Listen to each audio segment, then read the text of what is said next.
हमारे इस YouTube channel के सेगमेंट फास्ट न्यूज में आप तमाम का इस्तकबाल है। इस वीडियो में आप देख सकते हैं कम मिनटों में बहुत ज्यादा खबरें। तो आइए शुरू करते हैं वीडियो को और देखते हैं आज की ताजा तरीन खबरें।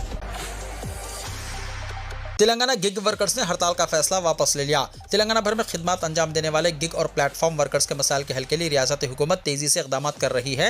रियासत के वजीर मेहनत विवेक ने हैदराबाद में गिग और प्लेटफॉर्म वर्कर्स यूनियनों के कायदीन के साथ एक खुसूसी इजलास मुनक्किद किया, जिसमें इनके मुतालबात पर तफसीली तबादला ख्याल किया गया। वर्कर्स के नुमाइंदों ने वजीर की तवज्जो कैब ड्राइवरों और फूड और पार्सल डिलीवरी वर्कर्स को दरपेश अहम मसाइल की जानिब मबजूल कराई, जिनमें उजरतों में तफावुत, कम अज कम आमदनी का तहफ़्फ़ुज़ और बेस प्राइस यानी कम अज कम किराया और चार्जेस का तयन शामिल है। इस मौके पर वजीर विवेक ने कहा कि हुकूमत गिग वर्कर्स के मफादात के तहफ़्फ़ुज़ के लिए बेस प्राइस मुकर्रर करने के लिए तैयार है। उन्होंने ये भी वाज़ेह यकीन दहानी कराई है कि वर्कर्स की फलाह और बहबूद के लिए इस महीने की 15 तारीख तक नए कवायद और ज़वाबित मुतारिफ करवाए जाएंगे। वजीर की इस अहम यकीन दहानी के बाद Telangana aggregators and drivers federation यानी TADF के नुमाइंदों ने बाज़ाब्ता तौर पर ऐलान किया है कि वो हफ्ता 8 अगस्त से शुरू होने वाली रियासत गिर हड़ताल को वापस ले रहे हैं। हुकूमत के इस इक़दाम से हज़ारों गिग और प्लेटफॉर्म वर्कर्स को बड़ी राहत हासिल हुई।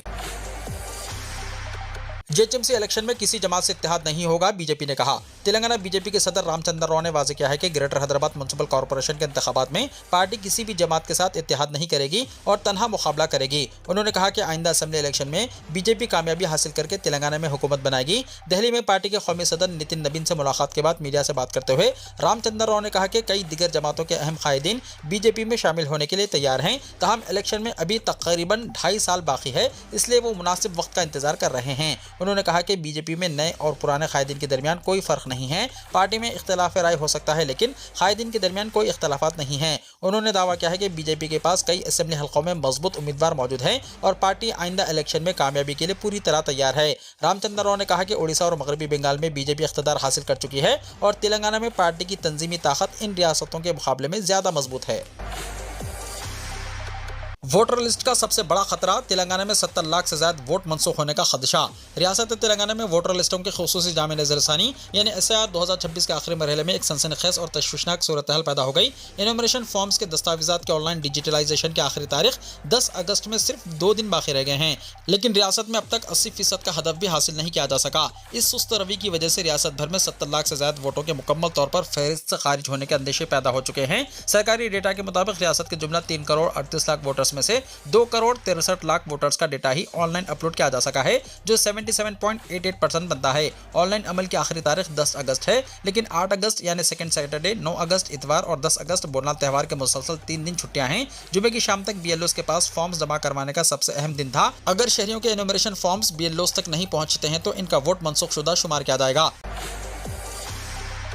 MBBS BDS में एडमिशंस, मखसूस जुमरों के उम्मीदवारों के लिए शेड्यूल का ऐलान। College Narayan Rao university of health sciences ने जुमे को तहफ़्फ़ुज़ात के खुसूसी जुमरों के तहत MBBS और BDS में एडमिशंस के ख्वाहिशमंद माजूर अफराद और मुस्लह अफवाज के मुलाजमीन के बच्चों के लिए फिजिकल असेसमेंट और सर्टिफिकेट्स की जाँच के शेड्यूल से मुतल्लिक़ एलामिया जारी कर दिए हैं। यूनिवर्सिटी के मुताबिक माजूर उम्मीदवारों का लाजमी जिस्मानी मुआयना 13 और 14 अगस्त को Nizam's institute of medical sciences यानी NIMS के पुराने OPD ब्लॉक में वाक़ लर्निंग सेंटर और मिनी कॉन्फ्रेंस हॉल में किया जाएगा।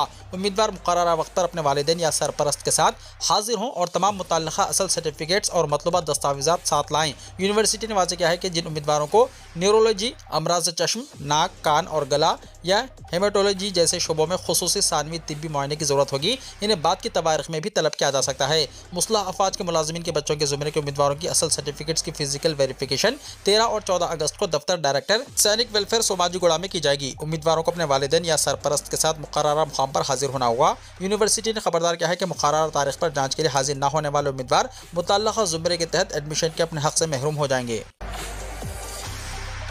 ओपन यूनिवर्सिटी के मुख्तलिफ कोर्सेस में एडमिशन्स, तारीख में तोसी। Doctor BR Ambedkar open university ने तालीमी साल 2026-27 के लिए अपने under graduate, post graduate, diploma और सर्टिफिकेट प्रोग्रामों में ऑनलाइन बराह रास्त एडमिशन की आखिरी तारीख को तोसी देते हुए 9 सितंबर 2026 कर दिया है। तलबा BA, BCom और BSc के बशमूल BLISC, MLISC, डिप्लोमा और सर्टिफिकेट कोर्सेज के अलावा MA, MCOM, MSc और MBA जैसे पोस्ट ग्रेजुएट प्रोग्रामों के लिए दरख्वास्त दे सकते हैं। यूनिवर्सिटी ने पुराने बैचेस के तलबा को भी अपनी बकिया फीस अदा करने का एक मौका फराहम किया है। साल 2017 से 2025 के दरमियान के CBSE सेकेंड और थर्ड ईयर और पोस्ट ग्रेजुएट तलबा जो पहले फीस अदा करने से महरूम रह गए थे, इस इजाफी तारीख से फ़ायदा उठा सकते हैं। फीस की अदायगी नेट बैंकिंग, क्रेडिट कार्ड या डेबिट कार्ड या TS ऑनलाइन के जरिए 9 सितंबर या इससे पहले की जा सकती है। एडमिशन और फीस की अदायगी की तफसीलात के लिए तलबा अपने करीबी BRAOU स्टडी सेंटर या यूनिवर्सिटी पोर्टल्स BRAOUonline.in और BRAOU.ac.in पर विजिट कर सकते हैं। मज़ीद मालूमात के लिए वो यूनिवर्सिटी के कॉल सेंटर 1800-599-0101 या इंफॉर्मेशन सेंटर के नंबर 0402368055 या 0402368022 या 0402368033 पर कॉन्टैक्ट कर सकते हैं। पुलिस की 7,437 जायदादों के लिए 19 अगस्त से ऑनलाइन दरख्वास्तों का आगाज। Telangana state level police recruitment board ने रियासत में पुलिस तकर्रुरात 2026 के तहत 7,437 मुख्तलिफ जायदादों पर ऑनलाइन दरख्वास्तें कबूल करने के शेड्यूल का ऐलान कर दिया है। बोर्ड की जारी करदा नोटिफिकेशन के मुताबिक ये भर्तियां Telangana police, special protection force, fire services और जेल के महकमों में सब इंस्पेक्टर और कांस्टेबल सतह की जायदादों के लिए जारी किया गया है। अहल और ख्वाहिशमंद उम्मीदवारों को हिदायत दी गई है कि वो बोर्ड की सरकारी वेबसाइट www.tgprb.in के जरिए ऑनलाइन दरख्वास्तें दाखिल करें। 19 अगस्त से दरख्वास्तें कबूल करने का आगाज होगा। 9 सितंबर शाम 5 बजे तक दरख्वास्तें दाखिल की जा सकती हैं। बोनाल त्यौहार। हैदराबाद के पुराने शहर समेत दिगर इलाकों में ट्रैफिक पाबंदियां। हैदराबाद में बोनाल त्यौहार 9 और 10 अगस्त को मुनक्किद होगा। इसके पेश नज़र ट्रैफिक पुलिस ने शहर के मुख्तलिफ इलाकों में ट्रैफिक या मुदरफ्त में तब्दीलियां करने का ऐलान किया है। लाल दरवाज़ा, कारवान दरबार मैसम्मा, अंबरपेट महाकाली और चिलकलगुड़ा कट्टा मैसम्मा मंदिरों के अतराफ ट्रैफिक पाबंदियां आयद की गई हैं। लाल दरवाज़ा बोनाल के पेश नज़र पुराने शहर में 9 अगस्त को सुबह 6 बजे से और 10 अगस्त को सुबह 9 बजे से जुलूस के अख्ताम तक ट्रैफिक का रुख तब्दील किया जाएगा। पुराने शहर के मदीना एक्स रोड से इंजन बौली, चार मीनार और नागल चिंता के रास्ते जाने वाली सड़क को बोनाल जुलूस मुकम्मल होने तक मुकम्मल तौर पर बंद रखा जाएगा। RTC बसों और भारी गाड़ियों को चार मीनार और फलकनुमा की जानिब जाने की इजाज़त नहीं होगी। गाड़ियों को मुतबादिल रास्तों पर मुंतकिल किया जाएगा। कारवान दरबार मैसम्मा बोनाल के मौके पर 8 अगस्त की रात 9 बजे से 10 अगस्त की सुबह तक पुराना पुल, जियागुड़ा और टप्पा चबूतरा के तरफ ट्रैफिक पाबंदियां नाफिज रहेंगी। अंबरपेट महाकाली मंदिर के करीब 9 अगस्त की सुबह 6 बजे से 10 अगस्त दोपहर 12 बजे तक ट्रैफिक का रुख तब्दील किया जाएगा। ट्रैफिक पुलिस ने बसों और भारी गाड़ियों को अंबरपेट फ्लाईओवर के रास्ते जाने की हिदायत दी है। चिलकलगुड़ा कट्टा मैसम्मा मंदिर के करीब 9 और 10 अगस्त को सुबह 5 बजे से रात 11 बजे तक ट्रैफिक पाबंदियां नाफिज रहेंगी। गाड़ियों को सीताफल मंडी और पद्माराव नगर की जानिब मुतबादिल रास्तों से रवाना किया जाएगा। ट्रैफिक पुलिस ने शहरियों से अपील की है कि वो सफर के दौरान मुतबादिल रास्तों का इंतखाब करें। तेलंगाना की सरकारी मुलाजिमतों में बड़ा स्कैम, एक ही आधार पर 2 नाम और 2 नौकरियां, 80 डुप्लीकेट मुलाजिमीन की निशानदही। तेलंगाना में सरकारी मुलाजिमतों के निज़ाम में बड़े पैमाने पर बेज़ाब्तियों का इंकशाफ हुआ है। महकमा फाइनेंस की जानिब से सरकारी मुलाजिमीन के आधार कार्ड की तफसीलात की जांच के दौरान तकरीबन 40 मुश्तबा मामलात में 80 डुप्लीकेट मुलाजिमीन की निशानदही की गई है। इल्ज़ाम है कि ये अफराद एक ही आधार नंबर पर मुख्तलिफ नामों से 2 अलग अलग सरकारी नौकरियां करते हुए 2 महकमों से लाखों रुपए की तनख्वाहें वसूल कर रहे थे। जरा के मुताबिक ये मुश्तबा डुप्लीकेट मुलाजिमीन रेवेन्यू, पंचायत राज, पुलिस, सेहत और तालीम समेत मुख्तलिफ सरकारी महकमों में मुलाजिमत कर रहे हैं। बास मामलात में एक ही आधार नंबर पर एक महकमे में मुलाजिम का इंदराज मर्द के तौर पर जबकि दूसरे महकमे में खातून के तौर पर किया गया है। इसी तरह बास रिकॉर्ड्स में एक ही आधार नंबर पर मुख्तलिफ नामों और मुख्तलिफ मजहबी शनाख्तों के साथ मुलाजिमत का इंदराज पाया गया है। मामले की संगीनी के पेश नज़र चीफ सेक्रेटरी ने मुतल्लिका हुकाम को मुकम्मल तहकीकात करके जिम्मेदार अफराद के खिलाफ कार्रवाई करने की हिदायत दी है। हैदराबाद समेत तेलंगाना के कई अजला में मौसलाधार बारिश, सड़कें ज़ेर-ए-आब। हैदराबाद समेत तेलंगाना के कई अजला में मौसलाधार बारिश का सिलसिला जारी है। दोनों शहरों हैदराबाद और सिकंदराबाद के अलावा पुराने शहर के मुख्तलिफ इलाकों में भी तेज़ बारिश हो रही है, जिसकी वजह से आम जिंदगी मुतासिर हुई है। मुसलसल बारिश के नतीजे में शहर की कई अहम सड़कों और नशीबी इलाकों में पानी जमा हो गया, जिसकी वजह से गाड़ी सवारों और राहगीरों को शदीद मुश्किलात का सामना करना पड़ा। बाज़ मुकामात पर सड़कों पर पानी जमा होने से ट्रैफिक की रवानी भी मुतासिर हुई। बारिश के पेश नज़र ग्रेटर हैदराबाद म्युनिसिपल कॉरपोरेशन यानी GHMC के अमले को चौकस कर दिया गया है। अमला नशीबी इलाकों और पानी जमा होने वाले मुकामात पर पहुंचकर सड़कों से पानी निकालने के इक़दाम कर रहा है। हुक्काम की जानिब से पानी की निकासी के लिए डिजास्टर रिस्पॉन्स टीमों और मुतल्लिक़ा अमले को भी अलर्ट रखा गया है। हुक्काम ने शहरियों को मशवरा दिया है कि आइंदा चंद घंटों के दौरान बारिश के पेश नज़र गैर ज़रूरी तौर पर घरों से बाहर ना निकलें। ज़रूरी काम के सिलसिले में सफ़र करने वाले अफराद एहतियात बरतें और पानी जमा सड़कों से गुजरने से गुरेज करें। GHMC ने खास तौर पर शहरियों से अपील की है कि सड़कों पर पानी जमा होने की सूरत में मेन होल्स और दिगर खुले मुकामात के करीब जाने से गुरेज करें, क्योंकि पानी में डूबे मेन होल्स नजर न आने की वजह से हादसात का खतरा बढ़ जाता है। शहरी किसी भी हंगामी सूरत हाल में मुतल्लिक़ा हुक्काम को इत्तला दें और मौसमी हालात को देखते हुए एहतियात के साथ सफर करें। यूपीआई लेन देन चार्जेस पर फोन पे के बानी का अहम बयान। लोकसभा में यूपीआई लेन देन पर चार्जेस से मुताल्लिक बिल की मंजूरी के बाद डिजिटल लेन देन पर फीस आयद किए जाने की खबरें गर्दिश करने लगी हैं, जिससे आम सारिफिन में तशवीश पैदा हो गई है। इस पस मंजर में फोन पे के बानी और सीईओ समीर निगम ने अहम वजाहत करते हुए कहा कि भारतीय सारिफिन से यूपीआई लेन देन पर किसी किस्म की फीस वसूल नहीं की जाएगी। समीर निगम ने एक्स पर जारी अपने बयान में वाज़ेह किया है कि भारतीय सारिफिन के लिए यूपीआई सर्विस हमेशा मुफ्त रहेगी और डिजिटल लेन देन के लिए इन्हें किसी किस्म के चार्जेस अदा नहीं करने होंगे। वाज़ेह है कि लोकसभा ने payment and settlement systems act 2007 में तरमीम से मुताल्लिक बिल मंजूर किया है। ताहम इन तरामीम के तहत किसी शख्स की जानिब से अपने खानदान के अफराद या दोस्तों के बैंक अकाउंट्स में यूपीआई के जरिए भेजी जाने वाली ज़ाती रकम पर कोई चार्ज आयद नहीं होगा। वजारत फाइनेंस के ज़राए के मुताबिक सालाना 1.5 करोड़ रुपए से ज़्यादा कारोबारी टर्नओवर रखने वाले शॉपिंग मॉल्स, कॉर्पोरेट सुपरमार्केट्स और लग्जरी होटल्स जैसे बड़े कारोबारी इदारों में 2000 रुपए से ज़्यादा की अदायगियों पर ही मर्चेंट डिस्काउंट रेट यानी MDR चार्जेस आयद किए जाने का इम्कान है। ताहम आवाम में ये खदशात पैदा हो गए थे कि मुस्तकबिल में इन चार्जेस का दायरा दिगर अक़साम के लेन देन तक बढ़ाया जा सकता है। ऐसे में फ़ोन पे के सीईओ की जानिब से दी गई वजाहत को अहम करार दिया जा रहा है। नौजवानों को आरएसएस सरबराह मोहन भागवत के सर्टिफिकेट की जरूरत नहीं, प्रियंका गांधी ने कहा। कांग्रेस कायद प्रियंका गांधी ने कहा कि मुल्क के नौजवानों को आरएसएस सरबराह मोहन भागवत के सर्टिफिकेट की जरूरत नहीं है। नौजवानों के हक में आरएसएस सरबराह के बयान पर शदीद रद्दमल का इजहार करते हुए प्रियंका गांधी ने कहा कि जमहूरियत में एहतजाज बातचीत के लिए एक दुरुस्त रास्ता है और तलबा और नौजवानों में फूट पैदा करने के बजाय इत्तेफाक राय पैदा करने की जरूरत है। मोहन भागवत ने एक प्रोग्राम में हिस्सा लेते हुए जेनजी की तायद की और कहा था कि इनकी शिकायत वाजिबी है। मोहन भागवत ने कहा कि नौजवानों को एहतजाज पर मुल्क दुश्मन करार नहीं दिया जा सकता। प्रियंका गांधी ने मोहन भागवत के बयान पर तबसरा करते हुए कहा कि नीट पर्चे के इफ्शा के खिलाफ तलबा और नौजवानों में मुत्तहिदा तौर पर एहतजाज के जरिए हुकूमत को झुकने पर मजबूर कर दिया।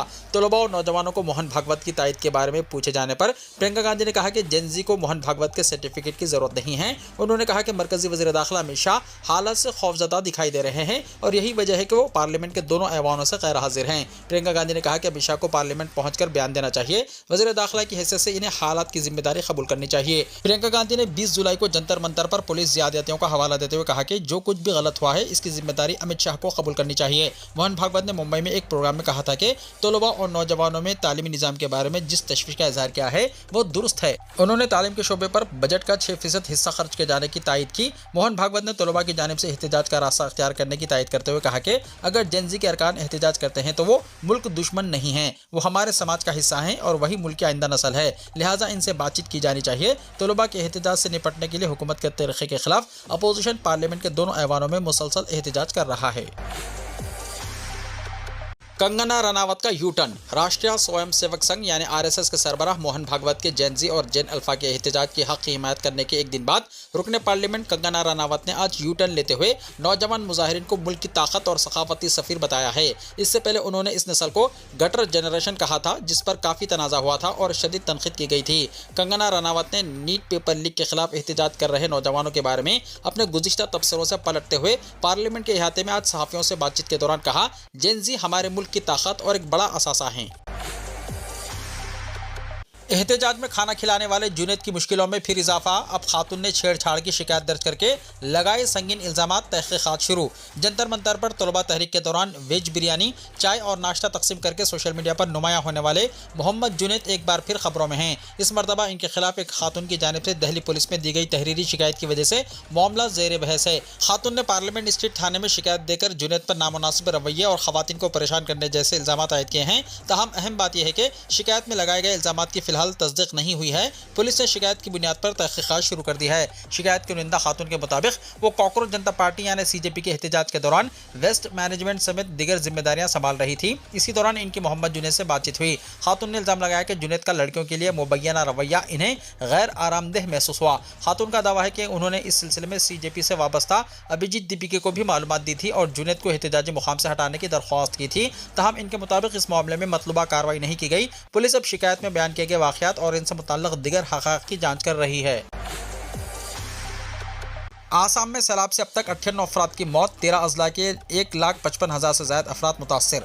आसाम में शदीद बारिश और सैलाब की वजह से सूरत हाल अब भी संगीन बनी हुई है। रियासत में सैलाब से हलाकतों की तादाद बढ़कर 98 हो गई है, जबकि मुतासर अजला की तादाद कम होकर 13 रह गई है।